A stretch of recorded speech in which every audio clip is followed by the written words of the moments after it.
जनवरी 2016 में भोपाल की कड़कड़ाती ठंड अपने चरम पर थी। धुंध इतनी घनी थी कि कॉलेज के पुराने भवनों की खिड़कियों से किसी का चेहरा तक साफ नहीं दिखता था। आन्या अपनी यूनिवर्सिटी की लाइब्रेरी में कोने की सीट पर बैठकर नोट्स पलट रही थी। उंगलियों में ठंड के कारण हल्की सुन्नता थी। तभी फोन का कंपन मेज पर गूंजा। माँ का कॉल।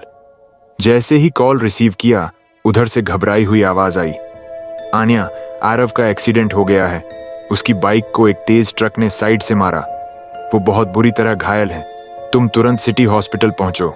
सिटी हॉस्पिटल उसके विभाग से मुश्किल 5-7 मिनट की दूरी पर था। वह बिना बैग समेटे, बिना ओवरकोट उठाए, धुंध में सांस सांस लड़ती सड़क पर दौड़ पड़ी।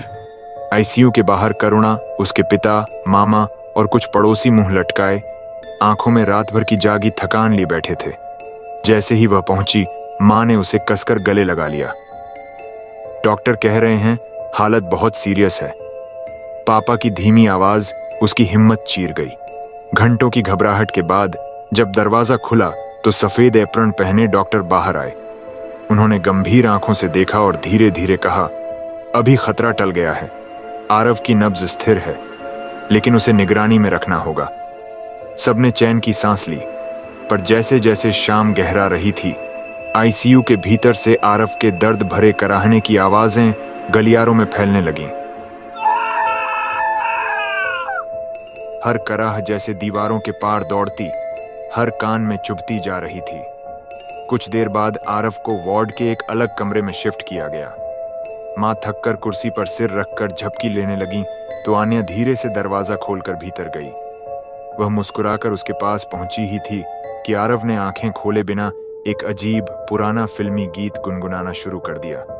आवाज में एक अनजानी लय, एक पराई ठंडक। आरव, उसने धीरे से पुकारा। उसने कोई जवाब नहीं दिया, जैसे उसे कुछ पता ही न हो कि वह कौन है, कहां है। उसी पल वह बिस्तर से उठ बैठा। पैर में पट्टी बंधी थी, फिर भी वह लंगड़ाते हुए खिड़की की ओर बढ़ चला। अचानक क्या हो गया है? आन्या ने कांपती आवाज में पूछा। वह फिर भी शांत, निर्विकार। खिड़की तक पहुंचकर उसने एक पैर सिल में टिका दिया। आन्या का दिल जोर से धड़कने लगा। उसने झपटकर उसकी तरफ दौड़ लगाई। उसी पल उसने अपने सामने देखा। आरव झटके से नीचे कूद गया। उसकी चीख गलियारे तक पहुंच गई। वह बाहर भागी, सबको पुकारा। 3-4 लोग उसके साथ दौड़ते हुए कमरे में पहुंचे और जैसे सबकी सांसें थम गईं, आरव वहीं खिड़की के पास खड़ा था।